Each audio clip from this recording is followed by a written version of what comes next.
कल हम लोग ने डाइपोल के बारे में पढ़ा था और जो लास्ट क्वेश्चन था ना, जहाँ पे हमने 4 पोजीशन निकाले थे, इफ़ यू रिमेंबर, जहाँ पे electric field at that point का डायरेक्शन डाइपोल की एक्सिस से परपेंडिकुलर था। ऐसे 4 पॉइंट मिले थे हमको, जहाँ पे tan थीटा की वैल्यू √2 थी, प्लस माइनस √2। तो वो जो 4 पॉइंट थे उसके एंगल्स हमें समझ में आए थे 54, 125, 234 और 305। यहाँ पे वो 4 पॉइंट्स को विजुअली दिखाया है।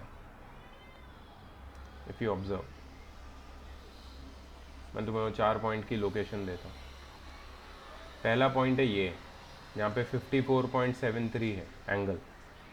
यहाँ पे अगर तुम इलेक्ट्रिक फील्ड देखोगे, ये वाला electric field, it is perpendicular to the axis of dipole. ये पहला पॉइंट है। दूसरा पॉइंट ये वाला है,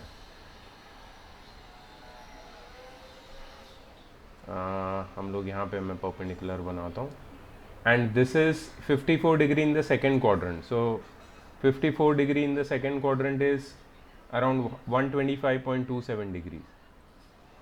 ये सेकेंड पॉइंट है। थर्ड पॉइंट ये वाला है, ये सेकेंड पॉइंट हो गया तुम्हारा, ये थर्ड पॉइंट हो गया तुम्हारा। थर्ड पॉइंट थर्ड क्वाड्रेंट में है and its angle is 234.73 degrees. And fourth point is this one. ठीक है, यहाँ भी electric field is perpendicular to the axis of dipole. This is the fourth point और ये एंगल 305.27। सो ये चारों पॉइंट पे इलेक्ट्रिक फील्ड का जो डायरेक्शन है that is perpendicular. But then there are some other points where electric field is either parallel or anti parallel to the electric dipole moment. और वो वाले पॉइंट ये है, ये एक पॉइंट है, दूसरा पॉइंट ये है, तीसरा पॉइंट ये है और चौथा पॉइंट ये है। ये दोनों पॉइंट पे एंटी पैरेलल है, बिकॉज ऑफ कोर्स ये दोनों पॉइंट कहाँ पे, इक्वेटोरियल प्लेन पे, और ये दोनों पॉइंट एक्सियल प्लेन पे है। इसके लिए यहाँ पे नेगेटिव चार्ज है और यहाँ पे पॉजिटिव चार्ज है। पॉइंट कहीं भी हो, जो डाइपोल मोमेंट वेक्टर होगा इट विल बी अलोंग, जो इलेक्ट्रिक फील्ड होगा it will be along the dipole moment vector of the dipole. ठीक है, so these are the you can say locations of some important points around dipole where there is a significant direction of electric field around the dipole. अब ये electric field होता किसकी वजह से? We have already learned about electric field lines. Electric field lines is a, you can say, is a medium through which electric field exerts a force.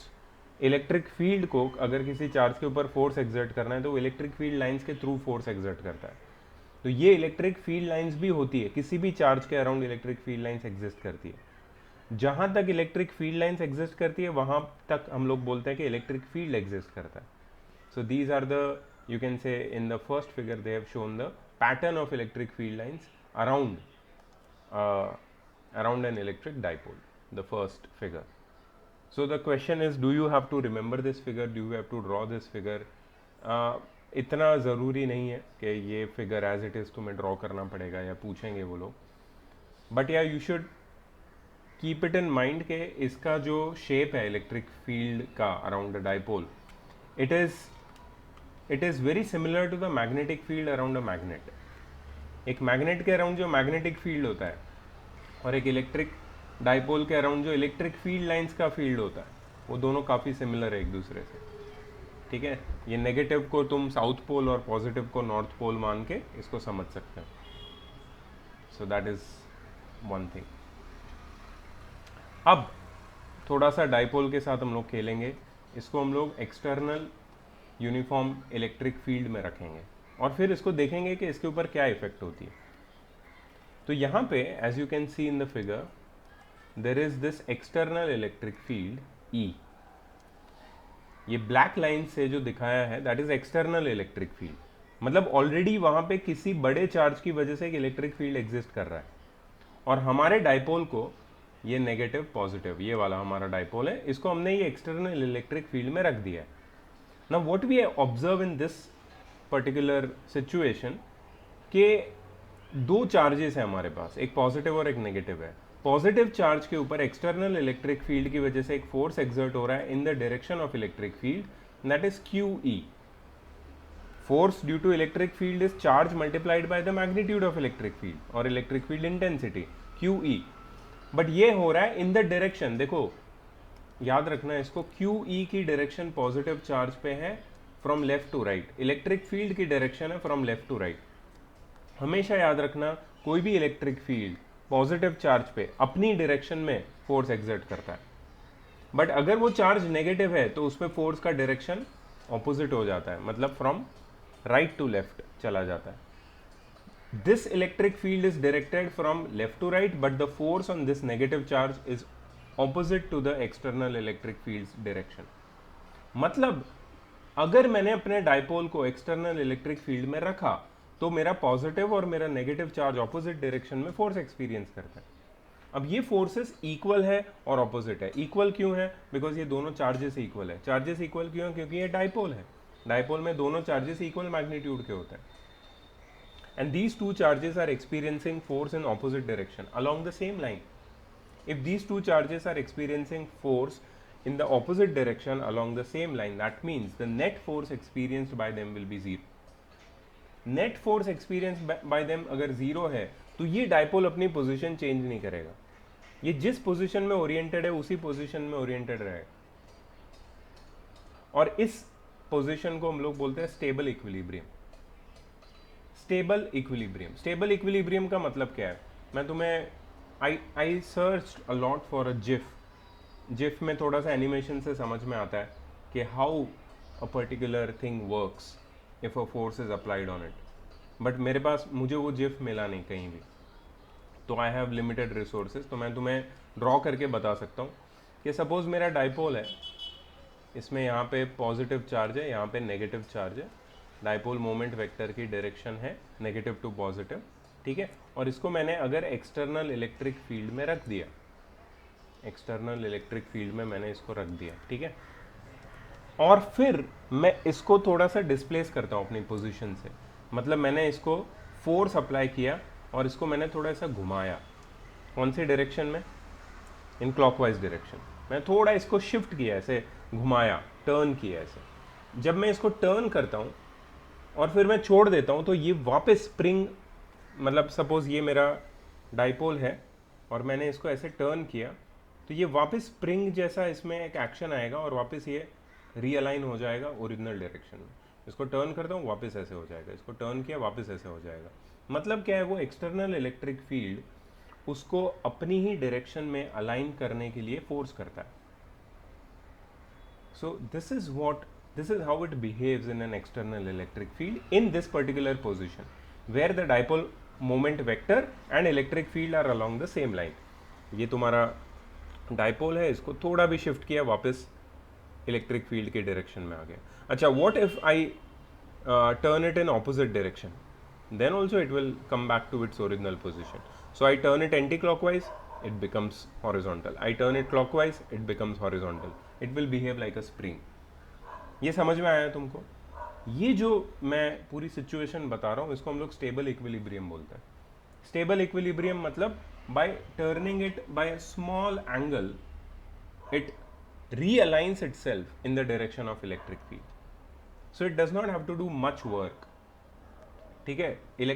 जो electric field है उसको ज़्यादा काम नहीं करना पड़ता है, ज़्यादा वर्क नहीं करना पड़ता है। By a little amount of force it realigns the dipole again in its own direction, ठीक है। So this is stable equilibrium. This is case number 1।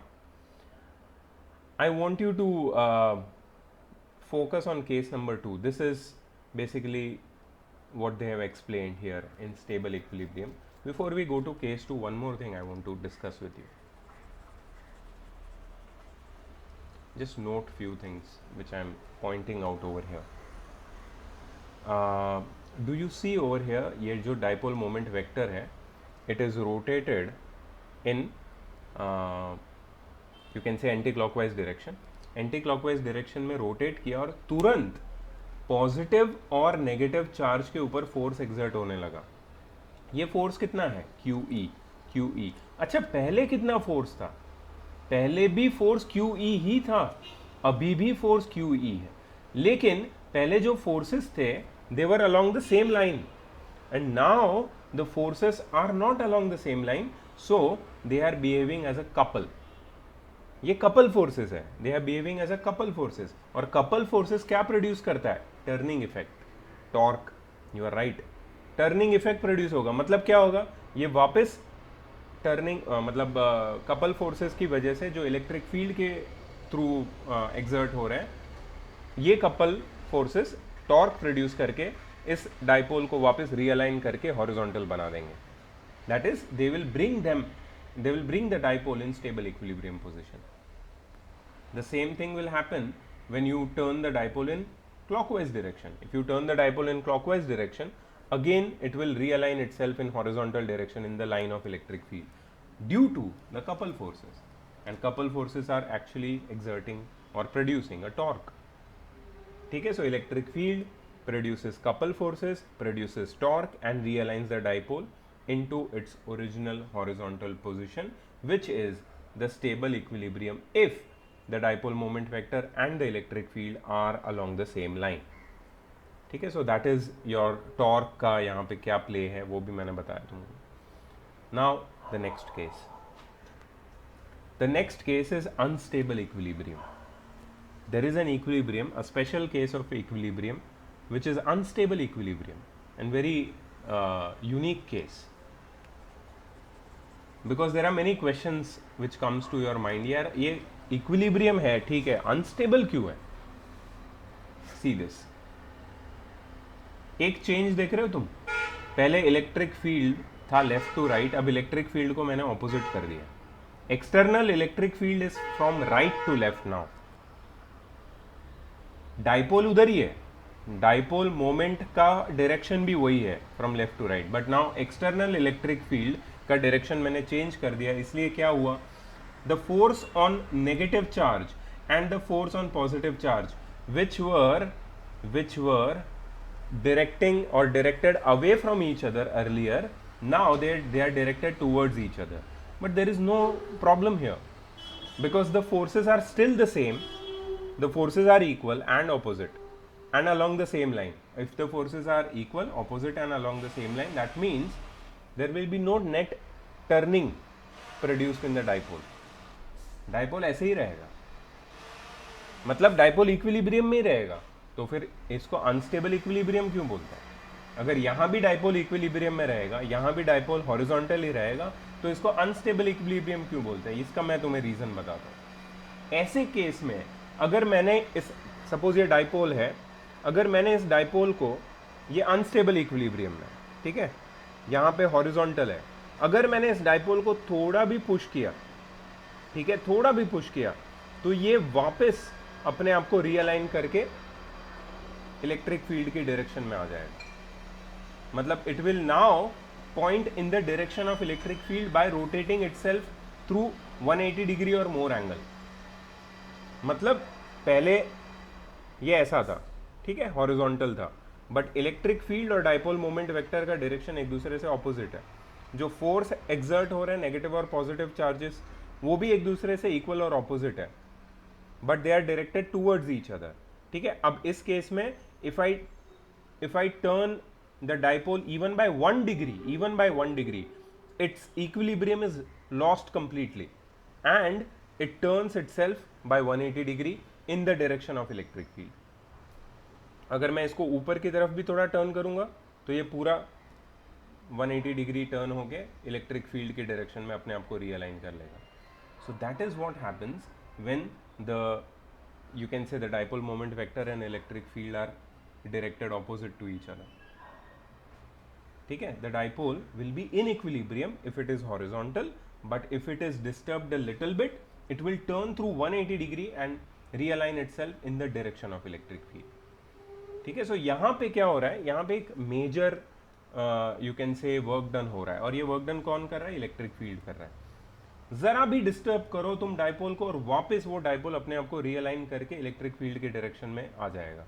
यहाँ पे मूवमेंट ज्यादा होगी, मतलब इलेक्ट्रिक फील्ड ज्यादा एनर्जी स्पेंड करेगा. इलेक्ट्रिक फील्ड ज्यादा एनर्जी स्पेंड करेगा मतलब जो पोटेंशियल एनर्जी है वो ज़्यादा यूज़ हो जाएगी इलेक्ट्रिक फील्ड की, ठीक है। इसके ऊपर हमको आगे और बात करनी है। सो आई होप यू अंडरस्टैंड ये दोनों केसेस क्या है, stable equilibrium, unstable equilibrium. Stable equilibrium से अगर मैंने थोड़ा भी टर्न किया तो वापस स्प्रिंग की तरह वो अपनी पोजीशन को रीअज्यूम कर लेता है डाइपोल। बट अगर अनस्टेबल इक्विलिब्रियम में और मैंने थोड़ा भी टर्न किया तो वो इलेक्ट्रिक फील्ड के डायरेक्शन में वापस आ जाता है। So there is lot of energy spent by the electric field in case of unstable equilibrium. Yeah, but if you do not disturb, it will lie like this only. That's why there is equilibrium, but it is unstable. Right. So that was one thing. Sir हम force का direction कैसे determine करते हैं? Force का direction charge के ऊपर होता है और चार्ज का नेचर फोर्स का डायरेक्शन डिटरमाइन करता है। अगर चार्ज पॉजिटिव है तो चार्ज के ऊपर जो फोर्स होगा will be in the direction of external electric field. But अगर चार्ज नेगेटिव है तो चार्ज के ऊपर जो फोर्स होगा due to external electric field will be in the opposite direction to the external electric field. यहाँ पे दिख रहा है दोनों, ये फिगर में और इसके पहले वाली फिगर में हम लोग को क्लियर दिख रहा है कि फोर्स का डायरेक्शन क्या है दोनों चार्जेस के ऊपर। सो बेसिकली डाइपोल के ऊपर एक फोर्स नहीं है, दो फोर्सेस हैं। Because there are two charges, there are two forces, there is a couple of force and couple of force along the same line produces torque, produces turning effect, and that's why dipole behaves this way. अब ये torque का एक formula हम लोग क्यों ज़रूरी है भी मैं तुम्हें बताता हूँ, बिकॉज आगे हम लोग जब पोटेंशियल एनर्जी पढ़ेंगे तो टॉर्क का काम आएगा और टॉर्क का फॉर्मूला हमें पता होना चाहिए। सो टॉर्क होता क्या है बेसिकली, हमने ये पढ़ा हुआ है पहले last year. Torque is either of the parallel forces of the couple multiplied by the perpendicular distance between both the forces, ठीक है। अब यहाँ पे perpendicular distance निकालना थोड़ा सा ट्रिकी है, इसके लिए थोड़ा ये डायग्राम देखो, मैं तुम्हें बताता हूँ।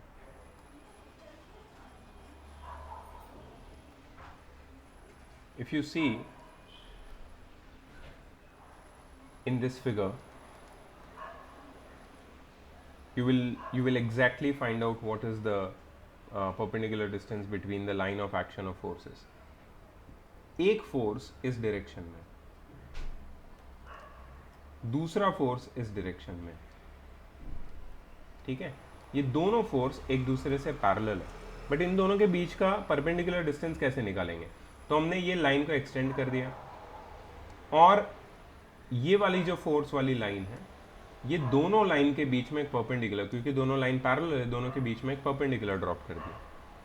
अब एक चीज़ अगर ध्यान से देखोगे तो ये दोनों परपेंडिकुलर लाइन और डाइपोल की एक्सिस का जो हॉरिजॉन्टल पोजीशन है ये सब पैरेलल है एक दूसरे से। ये फोर्स QE की डायरेक्शन, ये QE की डायरेक्शन और डाइपोल की स्टेबल इक्विलिब्रियम वाली पोजीशन में जो एक्सिस है डाइपोल की, वो तीनों लाइन एक दूसरे से पैरेलल है। अब स्टेबल इक्विलिब्रियम वाली पोजीशन से डाइपोल कितना एंगल बना रहा है, मतलब how much it is displaced in angular position, it is theta. So theta is the angle by which the dipole is turn. अगर ये डाइपोल की स्टेबल इक्विलिब्रियम पोजीशन है तो मैंने उसको टर्न करके ऐसे कर दिया, तो अब ये हॉरिजॉन्टल और ये वाली पोजीशन के बीच में एंगल कितना है, theta. So that angle they have shown over here, if you see this is theta. If this is theta then of course this has to be theta, alternate interior angles, ठीक है। ये वाला angle theta हो जाएगा। तो ये triangle में अगर तुम देखोगे दोनों चार्जेस के बीच का जो सेपरेशन है दैट इज 2a, मतलब हाइपोटेनियस 2a। हाइपोटेनियस 2a है, ये एंगल थीटा है, तो हम लोग साइन थीटा यूज कर सकते हैं। Sign theta is opposite upon hypotenuse. Opposite ये वाली साइड है जो हमें ढूंढनी है, दोनों के बीच का perpendicular distance. So sine theta is equal to opposite हमें ढूंढना है, हाइपोटेनियस 2a है, तो ऑपोजिट कितना हो जाएगा, 2a sine theta. That's how you get the perpendicular distance between line of action of both the forces. दोनों फोर्सेस के बीच का परपेंडिकुलर डिस्टेंस है 2a sine theta. Why we are finding this, because as I told you earlier also we have learned that torque का जो formula है that is either force multiplied by the perpendicular distance between both the forces, ठीक है। तो either force मतलब QE is one of the force which is acting on one of the charge and 2a sin theta is the perpendicular distance between both the forces. तो Q E into two ए sine theta को थोड़ा सा हमने हेरा फेरी करके थोड़ा simplify किया है। मैंने टू क्यू ए को एक साथ लिख दिया है, मतलब टू को और ए को क्यू के साथ लिख दिया है और ई को साइन थीटा के साथ लिख दिया। अब टू क्यू ए मैंने कल ही बताया था तुम्हें, it is the formula for dipole moment vector. ठीक है, इलेक्ट्रिक डाइपोल मोमेंट वेक्टर का फॉर्मूला है टू क्यू ए या Q इंटू टू ए, जैसे भी तुम्हें याद रहे। तो टू क्यू ए की जगह मैंने लिख दिया P और E साइन थीटा को मैंने लिख दिया E साइन थीटा। इसको मैं ऐसे भी लिख सकता हूँ P into E into sine theta, इसको अलग अलग ऐसे मान सकते हैं। But then this becomes the formula for torque which can be written as the cross product of P and E. P क्या है? Dipole moment vector. E क्या है? External electric field. So torque exerted or acting on the dipole due to external electric field is the cross product of dipole moment vector cross external electric field. This is the cross product. ठीक है, tau is equal to vector p cross vector e. ये तुम्हारा पहला formula है, तुम्हें याद रखना है। टॉर्क को हमने सिंप्लीफाई किया और जो मैकेनिकल एस्पेक्ट था टॉर्क का, जो हमने मोमेंट ऑफ फोर्स और वो वाले चैप्टर में पढ़ा था, उससे हम लोग उसको इलेक्ट्रोस्टैटिक्स में लेके आ गए। सो यहाँ पे dipole moment vector one of the electrical or electrostatic quantity and electric field one more electrostatic quantity, उसके टर्म्स में, उसके क्रॉस प्रोडक्ट के टर्म्स में हमने torque acting on the dipole and external electric field को represent किया है। So this is one very important formula. ठीक है, तो यहां तक तुम्हें समझा होगा कि डाइपोल कैसे बिहेव करता है एक्सटर्नल इलेक्ट्रिक फील्ड में। एक तो उसकी पोजीशन होती है स्टेबल इक्विलिब्रियम, दूसरी पोजीशन होती है अनस्टेबल इक्विलिब्रियम। अगर दोनों पोजीशन से उसको जरा भी डिस्टर्ब किया तो टॉर्क एक्ट करने लगेगा, डाइपोल रोटेट करके वापस अपनी पोजीशन, मतलब स्टेबल इक्विलिब्रियम की पोजीशन अज्यूम कर लेगा। ठीक है, और वो टॉर्क का जो मैग्नीट्यूड है that is the cross product of dipole moment cross electric field. Okay, now let's come to the potential energy of dipole placed in external electric field. यहाँ पे छोटा सा डेरिवेशन है, ज़्यादा बड़ा नहीं है। Just moment.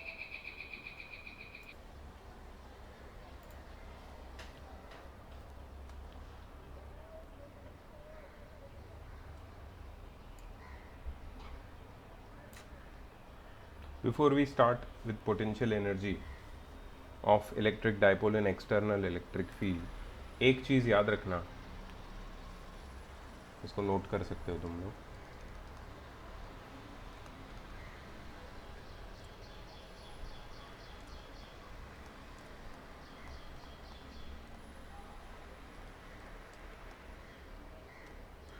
Electrostatic force is a conservative force.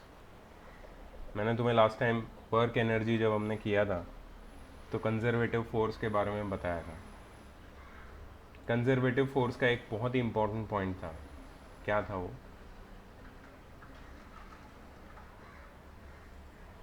Sir, it is not path dependent. It does not depend on the path. और यहाँ पे जो वर्क डन होता है या फिर एनर्जी स्टोर्ड होती है, it remains conserve, it is independent of the path, it remains conserve, it only depends on the first initial position and the final position. ठीक है, सो इलेक्ट्रोस्टैटिक फोर्स एक कंजर्वेटिव फोर्स है। Now potential energy stored in a system, ये कौन सी system है? Electrostatic system. ठीक है, यहाँ पे मैं लिखता हूँ इलेक्ट्रोस्टैटिक।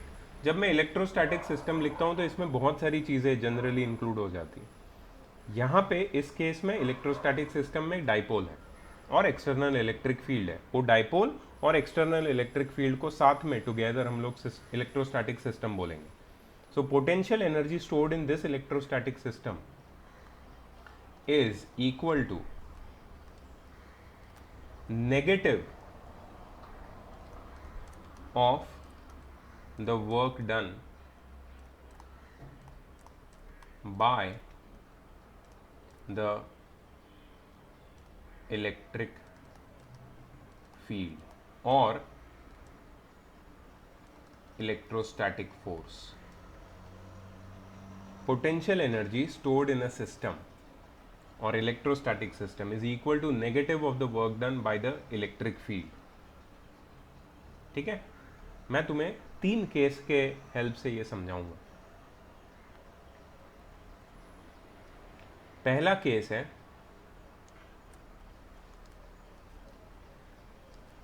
अनस्टेबल इक्विलिब्रियम का. So we will begin with unstable equilibrium. ये तुम्हारा इलेक्ट्रिक फील्ड है और डाइपोल का पॉजिटिव चार्ज यहाँ पे है और नेगेटिव चार्ज यहाँ पे है.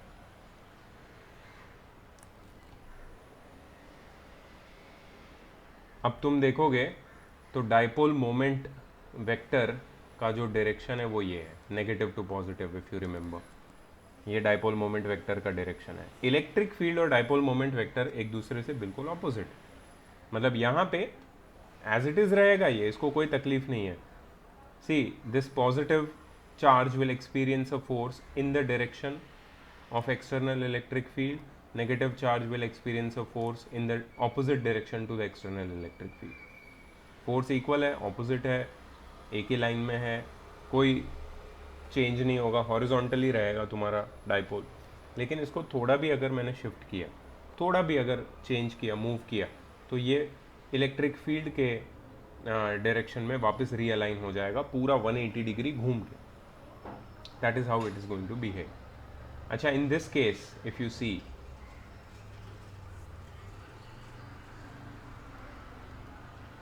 Work done by external agent, work done, ये तीनों चीज हमें लिखनी है. बाय इलेक्ट्रिक फील्ड एंड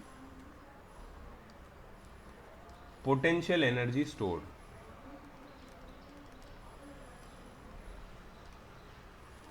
ठीक है, ये तीनों चीजें हमें निकालनी है. Work done by external agent, work done by the electric field and the potential energy stored. इस केस में the work done by electric field will be, if you shift it a little bit, electric field जो work done करेगा that is going to be maximum. मतलब electric field क्या करेगा, electric field इसको पूरा घुमा के वापस इस पोजीशन में लेके आएगा. कौन सी पोजीशन, जहां पे माइनस यहाँ पे होगा और प्लस यहाँ पे होगा. This will be the final position. This is the initial position, this will be the final position. Means it will turn by maximum angle and it will assume this final position. So there is a lot of decrease in potential energy, lot of decrease in potential energy. ठीक है, that means in this position the potential energy stored has to be maximum. क्योंकि electric field work कैसे done करेगा, जब इसको हम लोग थोड़ा सा शिफ्ट करेंगे. जब इसको थोड़ा भी शिफ्ट करेंगे, इलेक्ट्रिक फील्ड के पास वो एनर्जी आएगी कहां से, इसको पूरा टर्न करके 180 डिग्री से घुमाने के लिए. वो एनर्जी आएगी इस सिस्टम की पोटेंशियल एनर्जी जो स्टोर्ड है इसके पास, उससे. मतलब इस सिस्टम की stored potential energy electric field को हेल्प करेगी उसको वापस उल्टा करके रीअलाइन करने के लिए. सो इस केस में potential energy stored of the system, potential energy stored in the system will be maximum because work done by the electric field will be maximum. अच्छा, work done by external agent here is minimum. हमको कुछ काम करना पड़ता है क्या, इसको थोड़ा शिफ्ट किया मैंने, बाद में मैंने कुछ नहीं किया. अगर ये अनस्टेबल इक्विलिब्रियम में मैंने सिर्फ इसको थोड़ा पुश किया, बाकी का सब काम कौन करेगा, इलेक्ट्रिक फील्ड, उसको पूरा घुमा के ऐसे लाने के लिए. तो मैं कोई वर्क डन नहीं कर रहा हूं यहाँ पे, मेरा वर्क डन मिनिमम है. Electric field maximum work done कर रहा है और पोटेंशियल एनर्जी जो स्टोर्ड है उसके अंदर सिस्टम में, वही इलेक्ट्रिक फील्ड को वर्क डन करने के लिए हेल्प कर रहा है. So in this case, in this scenario, you can say that potential energy stored in the system is maximum. यहाँ पे this is the scenario, unstable equilibrium एक ऐसा कंडीशन है जहाँ पे मैक्सिमम पोटेंशियल एनर्जी स्टोर्ड होती है. अच्छा, एक चीज याद रखना, what is the angle theta between E and P? कितना एंगल है इस केस में? 180 डिग्री.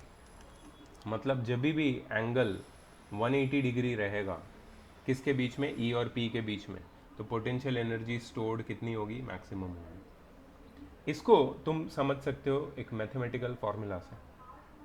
ठीक है, वर्क डन का फॉर्मूला क्या है तुम्हारा?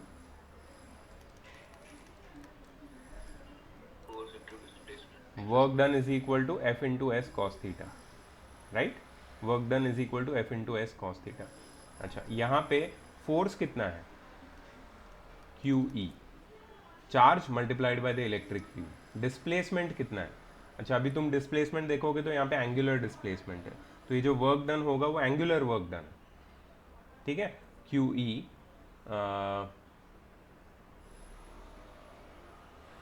Okay, can I write it as torque into angular displacement, that is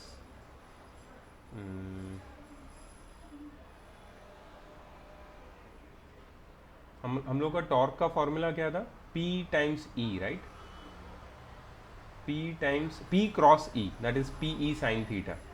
PE sine theta. Okay, just moment. यहाँ पे फॉर्मूला है PE sine theta which is your torque. ये तुम्हारा टॉर्क है. D theta that is your angle and into cos theta that is your, this is D theta is your angular displacement. Okay,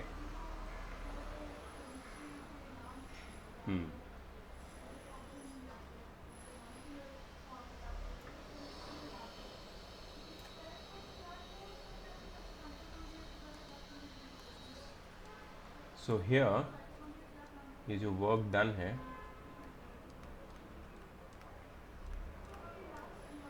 is equal to you can say torque into angular displacement into cos 180. ठीक है, torque into angular displacement into cos 180. अब इसका जो भी magnitude आएगा इसको हम लोग PE साइन थीटा लिख सकते हैं, फिर इसको इंटीग्रेट कर सकते हैं टोटल वर्क डन निकालने के लिए, बिकॉज ये पूरा 180 डिग्री के थ्रू जब घूमेगा डाइपोल और अपनी ओरिजिनल पोजिशन में आ जाएगा, थीटा विल कंटिन्यूसली चेंज. ठीक है, थीटा पूरा कंटिन्यूसली चेंज होगा और वर्क डन होगा. तो इसको हम लोग जब इंटीग्रेट करके पूरा फाइनल निकालेंगे, जो भी हमें वैल्यू मिलेगी यहाँ पे वो वैल्यू नेगेटिव होगी, क्योंकि cos 180 की वैल्यू है -1.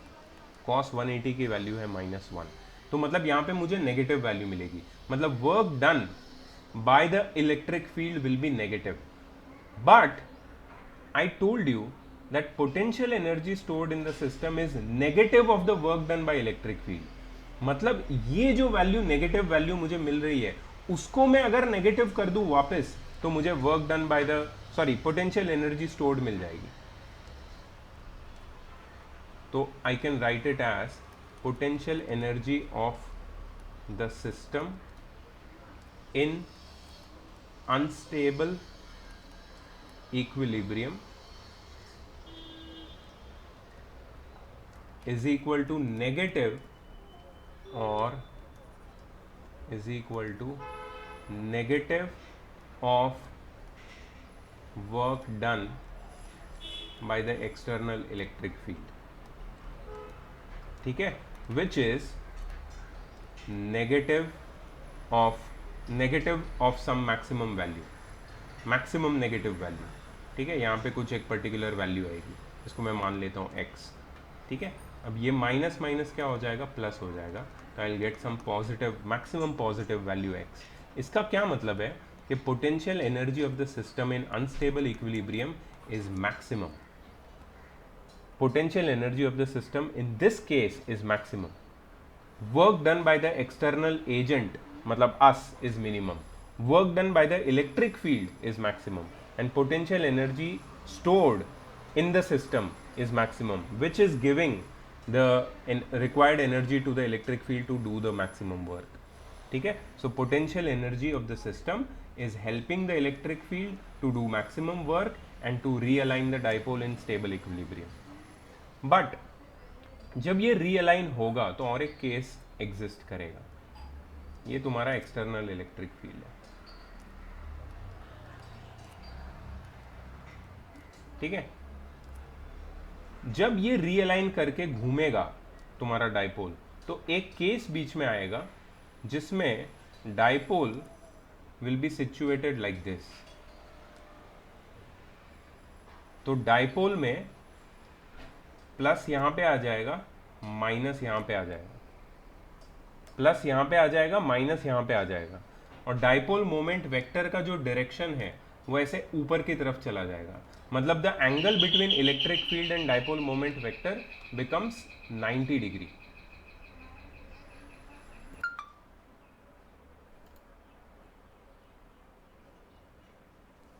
ओके, अब इस केस में if you see the potential energy, angle कितना है, what is the angle between potential dipole moment and electric field? Zero है. मतलब कॉस जीरो हो जाएगा, और कॉस जीरो कितना होता है? 1 होता है. मतलब जो भी वर्क डन होगा उसके साथ जो भी वैल्यू है, सपोज वर्क डन की वैल्यू x है, उसके साथ क्या मल्टीप्लाई होगा? 1. ये 1 कहां से आया? ये कॉस जीरो से आया, और कॉस जीरो की वैल्यू 1 होती है. तो work done will B, work done by the electric field will B, you can से यहां पे मैक्सिमम था इन पॉजिटिव डायरेक्शन. यार इसको मैक्सिमम नहीं लिखना चाहिए मुझे, इसको मुझे मिनिमम लिखना चाहिए, तब जाके ये मेक सेंस करता है. सो यहाँ पे मैक्सिमम नेगेटिव लिखना चाहिए, और यहाँ पे work done by electric field will be maximum positive, क्योंकि यहाँ पे इलेक्ट्रिक फील्ड उसको इस पोजीशन में रीअलाइन करके रखने में सारी एनर्जी यूज कर रहा है. अच्छा, what is the potential energy's formula which I told you? Potential energy का फॉर्मूला मैंने क्या बताया था? Potential energy stored in a system is equal to negative of the work done by the electric field. मतलब यहां पे पूरे system की पोटेंशियल एनर्जी ज्यादा से ज्यादा यूज हो रही है इसको रीअलाइन रखने के लिए. ठीक है, सो पूरा जो सिस्टम है उसकी पोटेंशियल एनर्जी बिल्कुल ड्रॉप हो जाएगी, because the whole potential energy of the system is used in realigning the dipole in the direction of external electric field.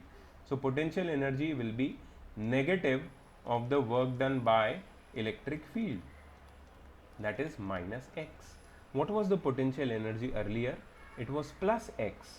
मतलब potential energy unstable equilibrium में maximum होती है, और potential energy stored in the system in the case of stable equilibrium is minimum,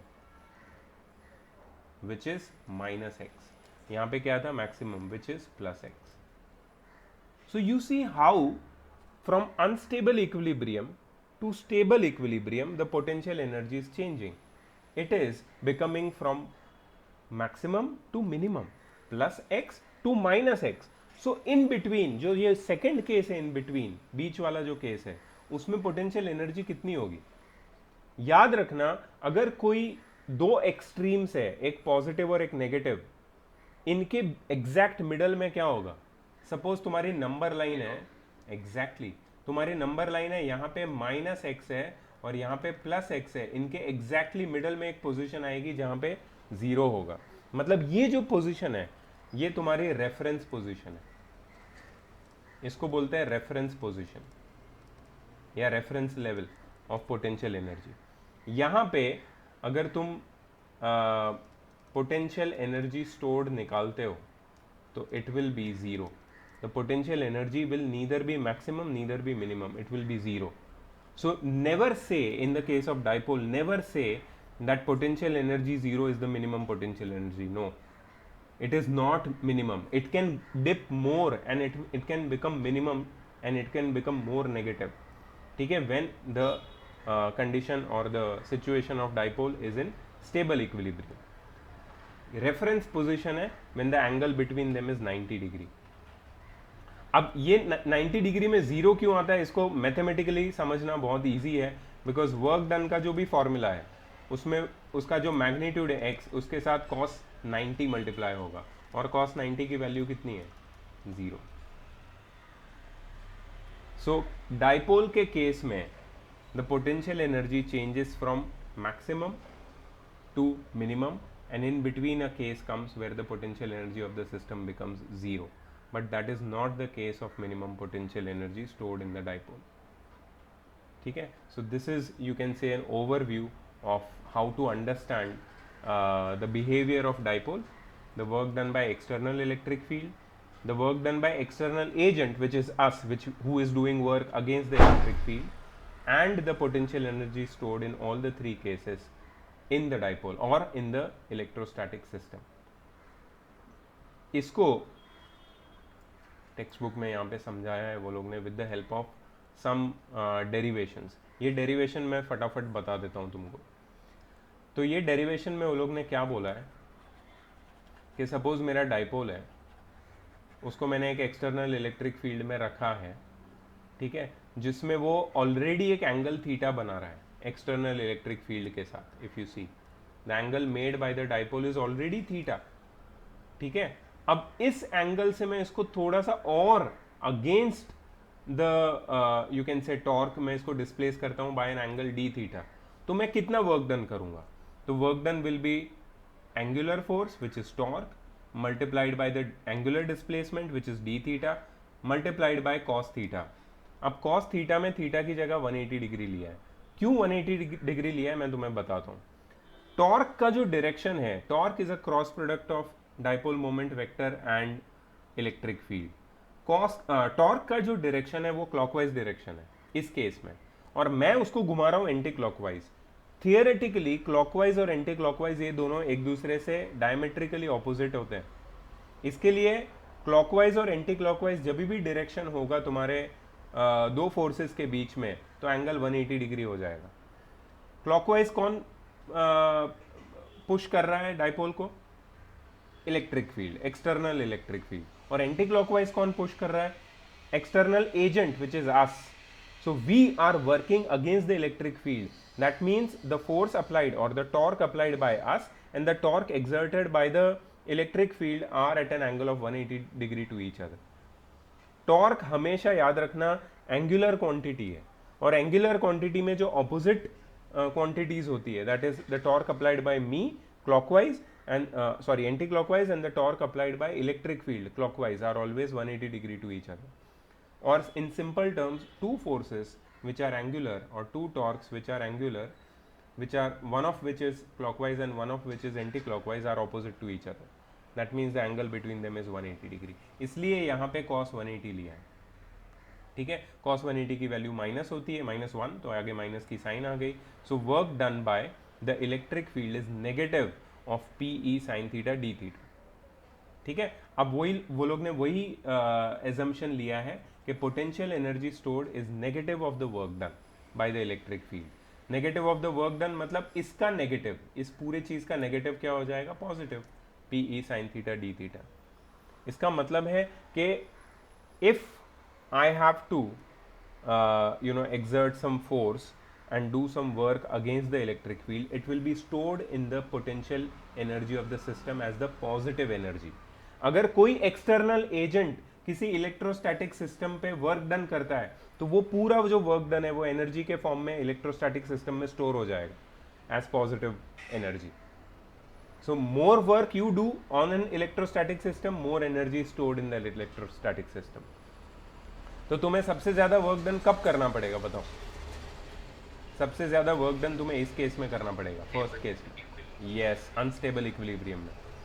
मतलब stable से unstable लाने के लिए तुम्हें सबसे ज्यादा वर्क डन करना पड़ेगा. तो तुम समझ सकते हो कि इनिशियली ये तुम्हारी पोजीशन नंबर 1 है जहां पे स्टेबल इक्विलिब्रियम था. तुमने यहां से डाइपोल को पकड़ के ऐसे घुमाया और इधर ये थर्ड पोजीशन में लेके आया. बीच में एक ऐसी पोजीशन भी आई थी. तो what you are doing from going from position 1 to 2 to 3, you are actually spending your energy and you are turning the dipole against the external electric field. So you are doing work on the dipole against the external electric field, which in turn stores the energy into the system. इसके लिए जब third position achieve हो जाती है, dipole उधर ही रहता है unstable equilibrium में, लेकिन potential energy stored in the system कितनी हो जाती है? Maximum. You see that makes sense.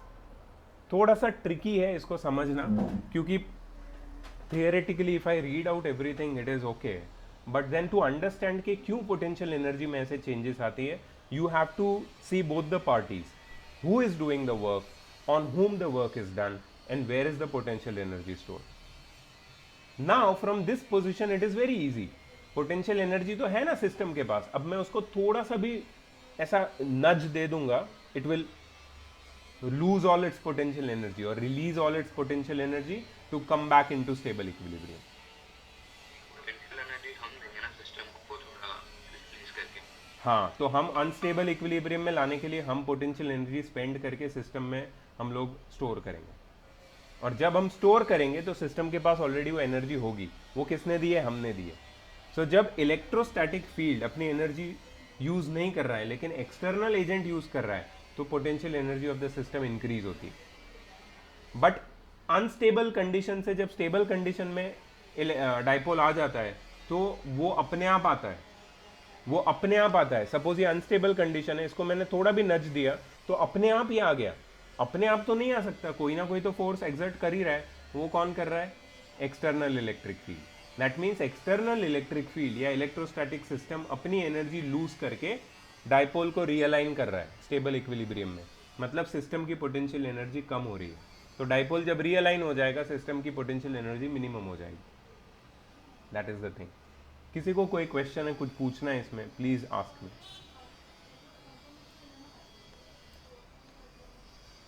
And then what they have done is they have found du मतलब potential energy stored while I turn the dipole by little bit of angle d theta, but if I want to find the total potential energy stored in the system, मैं du को integrate कर दूंगा, integrate करूंगा from u1 to u2, pe sin theta d theta को integrate करूंगा from theta 1 to theta 2। तो जब मैं इसको सिंप्लीफाई करके लिखूंगा, मुझे मिलेगा u2 minus u1, final potential energy minus initial potential energy is equal to PE cos theta 1 minus cos theta 2। अब तुम्हारी इनिशियल और फाइनल पोजीशन क्या है, उसके ऊपर से तुम पोटेंशियल एनर्जी स्टोर्ड कितनी होगी वो निकाल सकते हो। अगर तुम स्टेबल से अनस्टेबल इक्विलिब्रियम में जा रहे हो तो थीटा 1 0 और थीटा 2 180 होगा, और इस केस में potential energy stored will be PE plus PE maximum. ठीक है, बट अगर तुम अनस्टेबल से स्टेबल इक्विलिब्रियम में जा रहे हो तो थीटा 1 180 होगा और थीटा 2 0 होगा। इस केस में potential energy stored will be minus PE, minus PE मतलब मिनिमम हो जाएगी। और 90 अगर होगा मतलब तो तुम्हें ऑफ कोर्स आंसर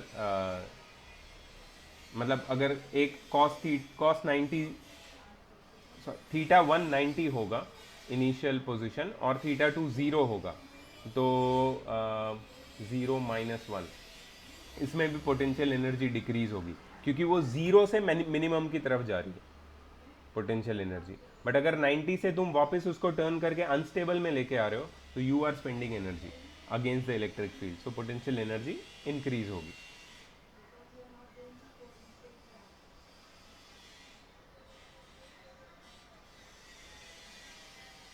ठीक है, इसके ऊपर एक न्यूमेरिकल है, ज़्यादा नहीं है, एक सिंगल न्यूमेरिकल दिया है वो लोगों ने। So this is the end of the dipole part. Dipole का बिहेवियर, डाइपोल मोमेंट वेक्टर के ऊपर न्यूमेरिकल्स, डाइपोल के around electric field at axial, equatorial and any random position, dipole का torque exerted on the dipole, और dipole की potential energy. मतलब we have covered everything about dipole with these two parts yesterday and today. और ये जो last numerical है वो थोड़ा सा डेरिवेशन बेस्ड है, but it is easy. It has some फॉर्मूले in it which are from the class 11th तुम्हारा system of particles and moment of force, moment of inertia वाला चैप्टर का। So an electric dipole is placed in external uniform field E in such a way that its dipole moment is parallel to the field. Dipole moment is parallel to the field मतलब stable equilibrium, ठीक है। Let I be the moment of inertia of electric dipole about an axis passing through the center of dipole and perpendicular to its length, and P be the magnitude of dipole moment. So हमारे पास दो चीज़ें हैं, एक तो है I क्या है? Moment of inertia, moment of inertia I of electric dipole about an axis passing through center of dipole, and दूसरा है हमारे पास P, that is magnitude of dipole moment. If dipole is slightly rotated and released, then find the time period of resulting oscillatory motion. अब देखो मैंने तुम्हें क्या बोला था कि जब स्लाइटली रोटेट करेंगे तो वो वापस अपनी इक्विलिब्रियम पोजीशन को अज्यूम कर लेगा, स्टेबल इक्विलिब्रियम, लेकिन ये एकदम से अज्यूम नहीं करता है. देर is a slight tweak in this. अगर मैं इसको स्लाइटली डिस्प्लेस करूंगा तो ये ऐसा स्प्रिंग जैसा रोटेट करके फिर आता है अपने ओरिजिनल पोजीशन पे. स्लाइटली नीचे की तरफ डिस्प्लेस करूंगा स्टेबल इक्विलिब्रियम से, फिर से ये ऊपर जाएगा, नीचे आएगा, और ऐसे स्प्रिंग की तरह थोड़ा सा वाइब्रेट या ऑसिलेट होके फिर स्टेबल इक्विलिब्रियम में आ जाता है. तो व्हेन इट ऑसिलेट्स ना, there is a time period associated with this resulting oscillatory motion, and we have to find that time period का formula. So this is a, you can say, derivation based question. ठीक है, जहाँ पे हमें moment of inertia, dipole moment, torque और angular frequency या angular velocity और angular acceleration, of course because there is a torque, so angular acceleration भी होगा, ये सबको कंसिडर करना पड़ेगा. तो इसको कैसे करना है मैं तुम्हें दिखा देता हूँ. सबसे पहले फॉर्मूला जो मैंने लिखा है यहाँ पे, torque is equal to P E sine theta, P cross E, of course हमने अभी पढ़ा है, P cross E, P E sine theta. अच्छा, टॉर्क का एक फॉर्मूला हमने देखा था, आई इंटू अल्फा. आई क्या है? Moment of inertia. अल्फा क्या है? Angular acceleration. Torque is I into alpha. I would want you to remember this. Force is mass into acceleration. Force का एंगुलर क्वांटिटी का जो you can say counterpart है वो तुम्हारा torque है. Mass का angular counterpart moment of inertia है, और एक्सेलरेशन, लीनियर एक्सेलरेशन का एंगुलर काउंटर पार्ट अल्फा, मतलब एंगुलर एक्सेलरेशन. ठीक है, so torque is equal to I into alpha make sense. Torque की जगह मैंने आई इंटू अल्फा डाल दिया which is P E sine theta, तो अल्फा मिल गया मुझे. Alpha is P E sine theta upon I. ठीक है, अब सिंस यहाँ पे एक चीज, एक छोटा सा अजम्पशन हमें करना पड़ेगा, because we want to get a simplified answer, we don't want complications. ये अजम्पशन है कि थीटा यहाँ पे बहुत छोटा है. ठीक है, मैं क्या कर रहा हूं, मैं इसको स्लाइटली रोटेट कर रहा हूं. Slightly rotate means theta is very small. I am not rotating it by large angle, I am just slightly nudging it, rotating it. That means theta is very small, and if theta is very small, sine theta can be assume to be equal to theta. ये हमने पहले बहुत बार assumption किए, और एक chapter था जिसमें हर बार ये अजम्पशन करते थे हम लोग 11th में, कि जब थीटा छोटा होता है तो sine theta is equal to theta. कौन सा चैप्टर था ये? डेरिवेशंस में ही करते थे हम लोग. मुझे क्यों लग रहा है वर्क एंड एनर्जी में था ये बार बार. I am not sure, but there was a chapter. या फ्रिक्शन, आई एम नॉट वाले में था शायद. Yes, I think so, friction वाले में था कि साइन थीटा. बैंकिंग वाले में था. तो yes yes yes yes yes. तो ये अजम्पशन हम लोग ले सकते हैं when theta is small, sine theta is equal to theta. तो मैं इसको P E theta by I भी लिख सकता हूँ. अब जो तुम्हारा एंगुलर एक्सेलरेशन है उसका एक फॉर्मूला है, ओमेगा स्क्वायर इंटू थीटा. अब ये कहाँ से आया फॉर्मूला? तो इसके लिए तुम्हें equations of uniformly accelerated angular motion, वो जो इक्वेशन हमने डिराइव किए थे उससे ये फॉर्मूला निकला है, alpha is equal to omega square into theta. तो ओमेगा स्क्वायर इंटू थीटा को अल्फा की जगह हम लोग रख सकते हैं. अल्फा की जगह हमने रख दिया ओमेगा स्क्वायर इंटू थीटा, और यहाँ पे हमने रखा पी ई थीटा बाय आई, जो हमें पहले ही मिल चुका था. दोनों साइड से थीटा कट कर दिया तो मुझे ओमेगा स्क्वायर की वैल्यू मिल गई. उससे ओमेगा मिल जाएगा मुझे under root of P E by I. अब ओमेगा मिल गया तो टाइम पीरियड मिलना बहुत ईजी है, बिकॉज टाइम पीरियड का एक फॉर्मूला है 2 पाई बाय ओमेगा. ठीक है, इसमें सिर्फ मैं ओमेगा की वैल्यू डाल दूंगा, सो टाइम पीरियड आ जाएगा 2 pi times under root of I by P E. 2 pi times under root of I by P E. ये ओमेगा की जो रेसिप्रोकल वाली वैल्यू है मैंने यहाँ पे डाल दी 1/ओमेगा basically. So this is the formula for time period of that slightly rotated and released dipole in an external electric field. वो इस टाइम पीरियड से ऑसिलेट करेगा for a moment and then it will come to its stable equilibrium. So एक ही इसमें example है, ज़्यादा कुछ था नहीं इसमें. ठीक है. सो डाइपोल इज कवर्ड कंप्लीटली. अब हमारे पास जो आगे कवर करना है वो है electric flux, Gauss law, Gauss law and let me check over here. दो ही पार्ट बचे हैं इस चैप्टर के लिए. डाइलेक्ट्रिक मटेरियल वाला इजी है, जो आगे एक्चुअली इलेक्ट्रिक कैपेसिटेंस में काम आएगा हमको. वो कॉन्सेप्ट इलेक्ट्रिक फ्लक्स है, गॉस लॉ है. वही है Gauss law in electric flux.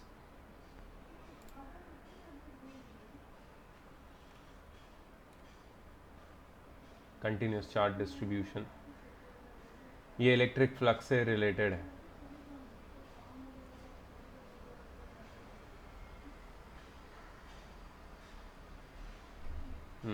बहुत सारे न्यूमेरिकल्स है इसमें.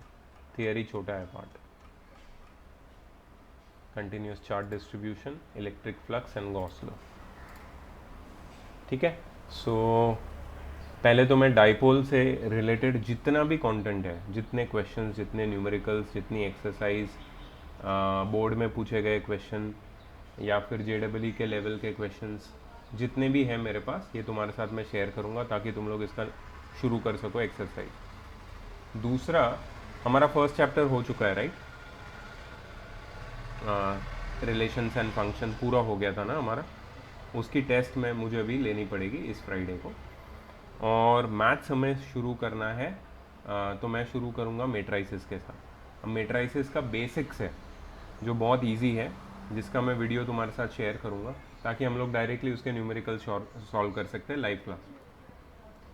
तो मेट्राइसिस का बेसिक्स का वीडियो भी मैं तुम्हारे साथ शेयर करता हूँ, और वो तुम साइड बाय साइड शुरू करो. इसका एक्सरसाइज देता हूँ and we will continue with physics tomorrow also. मीन्स ये दो पार्ट हम लोग ख़त्म कर देंगे. एंड देन जैसे ही तुम्हारा मेट्राइसिस हो जाता है फिर हम लोग मेट्राइसिस भी स्टार्ट करेंगे. ठीक है. So that is our target for coming days. And Friday को जो टेस्ट है उसके लिए प्रिपेयर करो तुम. ठीक है. I will just